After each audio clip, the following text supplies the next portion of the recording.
Hello, my friends and my little flowers. How are you, everybody? Fine. Okay, let us discuss our next question. The question is give preparation, properties, and uses of HNO3 nitric acid. मतलब कि अब हमारा concept चालू होता है nitrogen के oxo acid. Nitrogen के बाद हम आएंगे फॉस्फोरस के ऊपर. अब ये पहला एलिमेंट ख़त्म होने को है. इसका लास्ट क्वेश्चन है HNO3 is the oxo acid of nitrogen. ठीक है, तो ये बहुत लंबा क्वेश्चन है, ऐसे ये पूरा नहीं पूछा जाता, इसके फ्रेगमेंट्स पूछे जाते हैं. या तो आपको प्रिपरेशन, या तो some properties, not all properties, और ओनली यूजेस. बट मैंने पूरा क्वेश्चन लिख के दे दिया है. पूरा क्वेश्चन आपको आज के दिन में 2-3 बार लिख के प्रिपेयर करना है. ठीक है, ये लंबा क्वेश्चन है तो मैं 2 फ्रेगमेंट में शायद बना सकता हूँ. देखता हूँ कितना हो सकता है. ठीक है, तो वैसे हम जानते हैं कि ऑक्सो एसिड मतलब the acidic hydrogen combined with oxygen. तो वैसे नाइट्रोजन के 3 ऑक्सो एसिड्स है. First one is the hyponitrous acid H2N2O2. Second one is the nitrous acid HNO2. Third one is the nitric acid HNO3. So these preparation properties are not in syllabus. So here we have to prepare only nitric acid.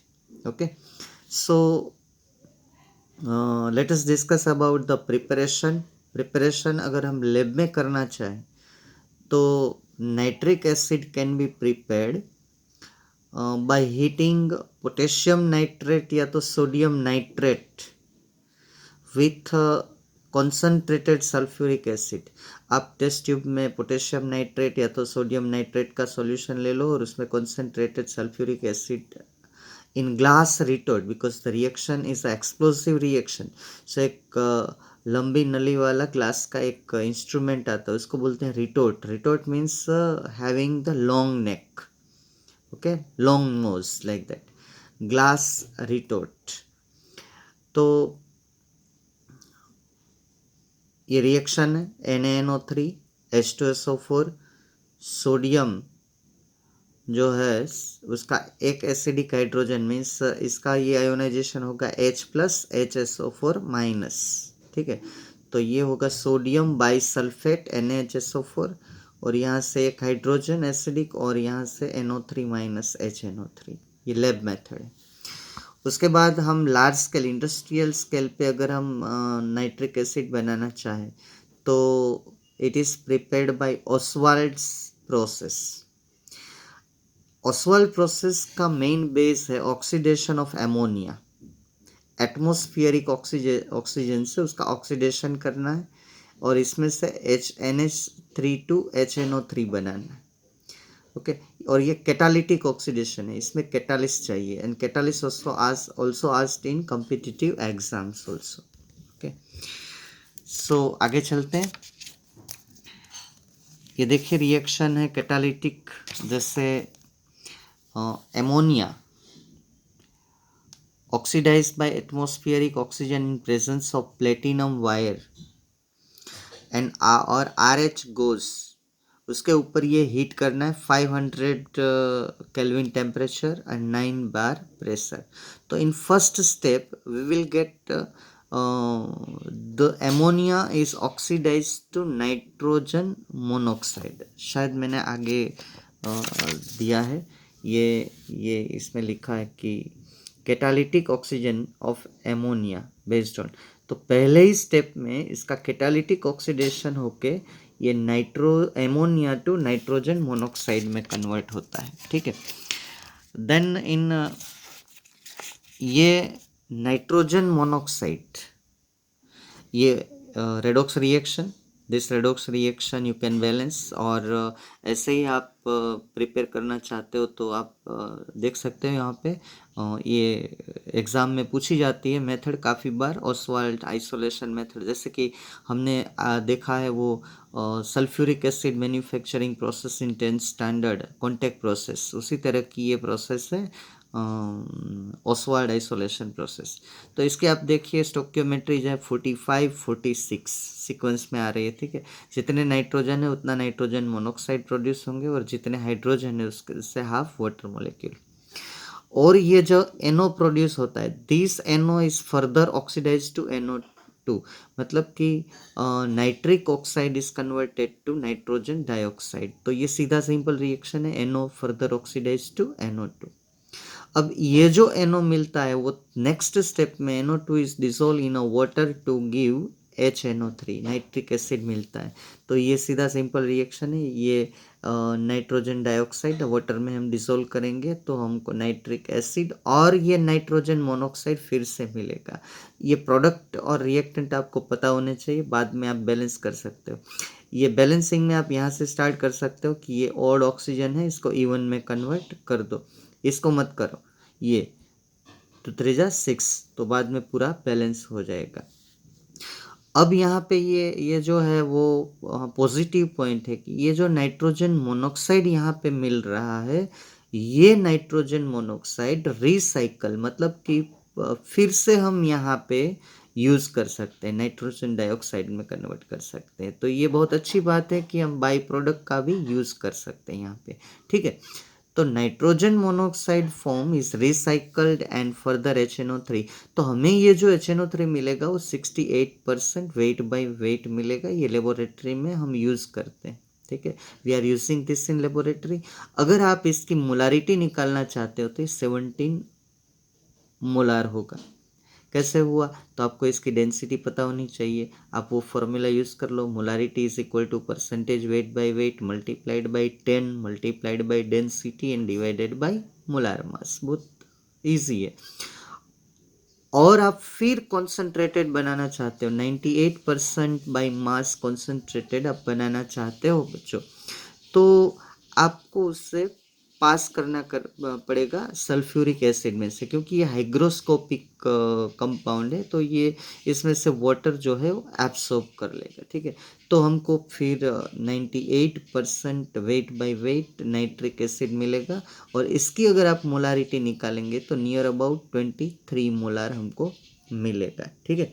वही formula आपको use करना है, percentage weight by wait, ये multiplied by 10, density है near about 1.5 ग्राम पर ml, और molar mass है इसका नाइट्रिक एसिड का, इसका 63, ठीक है। ये प्रिपरेशन की कुछ बात हो गई। अब आते हैं हम प्रॉपर्टीज़ के ऊपर। तो प्रॉपर्टी देखें तो फिजिकल प्रॉपर्टीज़, आपने देखा है लेबोरेटरी में नाइट्रिक एसिड, तो फिजिकल प्रॉपर्टी तो उसका कोई कलर नहीं है, कलरलेस लिक्विड है। बॉइलिंग पॉइंट बहुत ज़्यादा है वाटर से, वाटर से कम है, वाटर का है 373 केल्विन, ये कम है। और फ्रीजिंग पॉइंट जो है 231.4 केल्विन। ये आपको कंपेरेटिवली याद रहना चाहिए कि बॉइलिंग पॉइंट वाटर से ज़्यादा है, फ्रीजिंग पॉइंट वाटर से ज़्यादा है या कम है, ठीक है। अब आते हैं सेकंड फिजिकल प्रॉपर्टी। हम लोग जानते हैं कि फिजिकल प्रॉपर्टी दो तरह की होती है, एक केमिकल और एक फिजिकल, सॉरी, प्रॉपर्टीज़ दो तरह की होती है, केमिकल प्रॉपर्टी और एक फिजिकल प्रॉपर्टी। तो अभी बात कर रहे हैं फिजिकल प्रॉपर्टी। लैब ग्रेड, मतलब कि हम जो नाइट्रिक एसिड लैब में यूज़ कर रहे हैं वो नाइट्रिक एसिड जो है वो 68% वेट बाय वेट, और उसकी डेंसिटी जो है 1.5 ग्राम पर ml. So this is the structure of ammonia. Based on this you can draw the Lewis structure also. So HNO3 can exist as a planar molecule. ये hydrogen, oxygen, oxygen, oxygen और ये nitrogen, all are in a one plane. Okay, all these things are in a one plane, not even single atom out of plane or back side of the plane or front side of the plane, okay। और सब parameters दिए हुए हैं, ये nitrogen oxygen bond length, oxygen hydrogen bond length, nitrogen oxygen hydrogen angle, and this oxygen nitrogen oxygen angle. Okay, and find out the hybridization of nitrogen also you can find by using formula. Do it yourself, but according to our question, the structure is a planar. Everything is in one plane. Now let us discuss about chemical properties. As you know that HNO3 is the strong acid, so its aqueous solution is the acidic solution. It gives H3O plus, is the strong acid, very easy reaction. When HNO3 dissolve in water, it gives H3O plus and NO3 minus. Okay, so first chemical property is very easy. Second, as we know that HNO3 is the strong oxidizing agent, as you know we are using it in rocket fuel also. Okay, because it is a good oxidizing agent, it reduces itself. So concentrated nitric acid is strong oxidizing agent for most of the metals. ये जो Nobel metal है वो oxidise नहीं होती है, जैसे कि gold है या प्लेटिनम है, they cannot be oxidized. Okay, now let us discuss the oxidation of some metal. When copper is oxidized with dilute HNO3, then it gives nitrogen monoxide, or you can say nitric oxide. And when copper is oxidized with concentrated nitric acid, it gives nitrogen dioxide. Okay, and this is the very most important reaction asked in exam. So I am giving this reaction is the 5 star. Prepare all this reaction and see these reactions are redox reaction. See here, copper is converted to copper 2 plus here, and here nitrogen oxidation state is +5 is converted into +2. So +5 to +2 reduced by 3. Here copper is 0 to +2 oxidize, means increase by 2, and copper is converted to nitrate salt, copper nitrate with dilute nitric acid. And this stoichiometry you can get by balancing the redox reaction. Okay, and see this is the acidic medium, so balance it by, otherwise prepare 38 and like this 3 copper 3 1 like this 3 1 3 copper gives 3 copper nitrate, and then you can solve this nitric acid. It's very easy. This stoichiometry then you have to remember. Copper react with a concentrated nitric acid and it gives a copper nitrate, only 1 mole required, and this nitric acid is reduced to nitrogen dioxide. So +5 is converted to +4. Here decrease by 1, here increase by 2. This is also redox reaction. So copper, similar way zinc. Zinc also, my friends, similar way zinc with dilute nitric acid gives N2O and concentrated nitric acid gives NO2. So many times this one is also asked in board exam as well as so important property. Okay, so see here the reaction zinc is converted to Zn2 plus, NO3 is converted to N2O. So this is a +1 +5 +5 to +1 means decrease by 4. Here Zn to Zn2 plus increase by 2, and you can solve this by redox reaction method and you can balance. Otherwise 4-1, what was there in a copper, that was the 3-1. Here is the 4-1. See here, this one is the 3-1.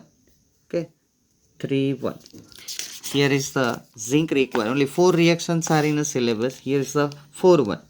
And it gives respective salt here zinc nitrate and with dilute HNO3. Important thing, dilute HNO3 N2O, concentrated HNO3 NO2. Similar way here, dilute HNO3 you can get NO, concentrated HNO3 you can get NO2. Is asked in objective. It's important thing.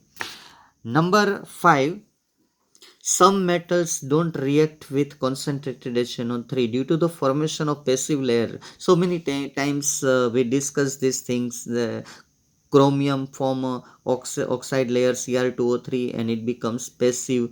जैसे हम बोलते हैं ना कि हम बारिश में अगर भीगना नहीं है हम लोगों को, तो हम लोग क्या करते हैं कि रेन कोट पहन लेते हैं. ठीक है, बाद में वो छुएगा नहीं, उसको बोलते प्रोटेक्टिव लेयर। तो ये जो है वो Cr2O3 का एक लेयर अपने ऊपर ओढ़ लेता है। ये एल्यूमिनियम भी अपने ऊपर ये लेयर बना लेता है नाइट्रिक ऑक्साइड के नाइट्रिक एसिड के कांटेक्ट में आके।